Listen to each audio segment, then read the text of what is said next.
Hello my friends and welcome back. Thank you very much for being with me again today. China is gonna make a great, big, fantastic decision, and it is to dump the dollar. Well, it's not gonna just dump it like that, you think, right? Well, over there it works like that. An order and everything is accomplished or completed. So let's see. This article comes from Business Insider and it's by Phil Rosen, not Rosenbaum, Rosen. It's from September 29th, 2022. China tells state banks to prepare for a massive dollar dump and yuan buying spree, as Beijing prior interventions have failed to stem its currency's worst year since 1994. So Reuters reported that China told state-owned banks to get ready to sell dollars and buy yuan in an effort to prop up the local currency. The move could stem the yuan's fall, as it remains on track for its largest annual loss against the dollar since 1994. A hawkish Fed has pushed the dollar to 20-year heights this year, pressuring currencies around the world. The People's Bank of China has told major state-run banks to prepare for shed dollar holdings while snapping up offshore yuan, which has continued to fall despite prior interventions, sources told Reuters.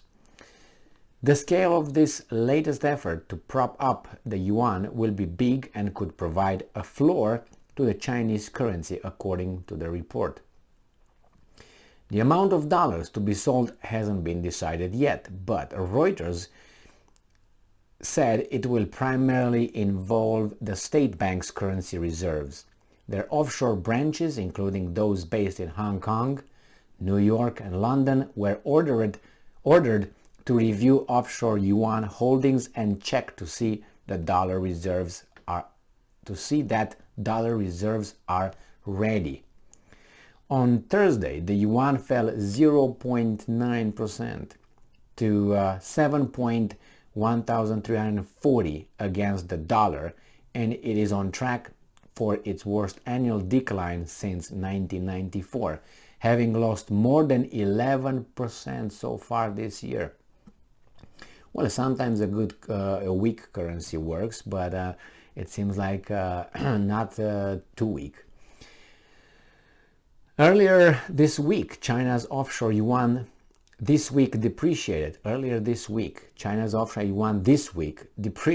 to a record low against the greenback, and its domestic unit fell to its weakest level since the 2008 financial crisis. The Federal Reserve's hawkish policies path has bolstered the dollar to 20-year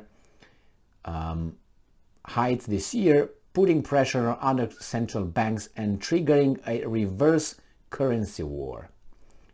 While a weaker currency can sometimes be beneficial, as it means exports get cheaper, the yuan's recent decline below the psychological threshold of 7 per dollar has raised concerns. The People's Bank of China has consistently imposed a strong bias to its currency reference rate to help support the yuan. Central bank officials have also issued verbal warning against speculating on the yuan and increased the cost of shorting the currency, but it has refrained from raising benchmark rates and instead has been easing them in an effort to spark growth in an economy that's been dragged down by COVID-19 lockdowns, a real estate crash, and supply chain snags.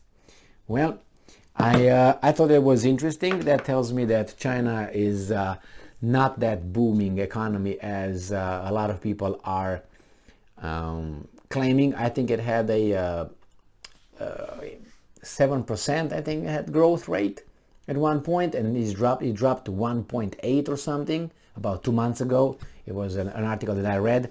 So they said, well, it's slowing down. And then it was also India. India again had about the same kind, like 6 or something, and it just dropped to 1 point something. And they have to do what they gotta do. So it's not only a military war in Ukraine, it's the economic war as well, and a financial war. Well, I hope that who's ever producing more and is having a more conservative fiscal policy will be able to remain standing. The other ones can go to wherever they want. I'm waiting for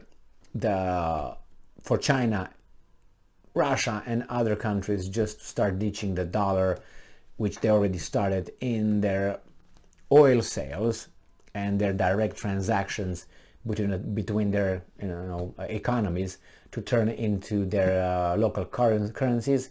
But I wait, but I don't wait, because if I wait for that, obviously the situation here in the United States will be drastically decreasing. I'm talking about decreasing the standard of living, and people here must start producing things, which is going to be hard, from massaging one another here and providing services, if you know what I mean, to actually creating something. But I still have faith in this country, and will just reverse to the manufacturing industry. But that means people have to be paid, and these guys don't want to pay them, because why would you pay an American, I don't know, $15 an hour when we can pay, with no offense, I don't know, Malaysian or I know, a Chinese with much less than that, and other, even Mexico next door.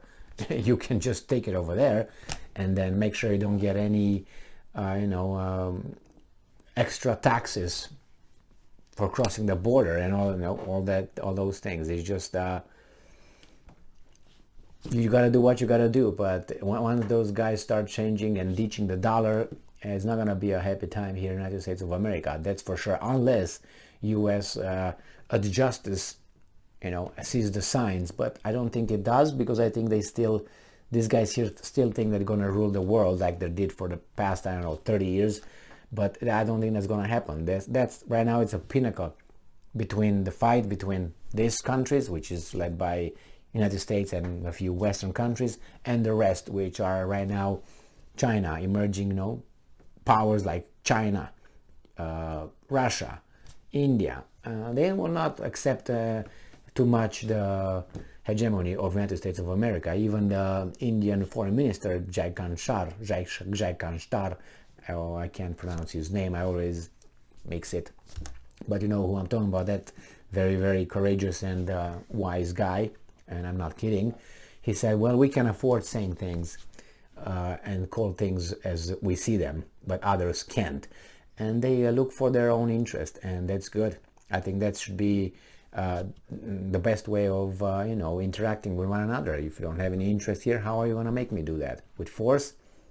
Well, that's how it's been ruled for the past 30 years. So certain countries don't want to abide by that kind of imposing boss right there. So thank you very much for being with me again today. Stay strong, stay smart, look for the truth, and be just.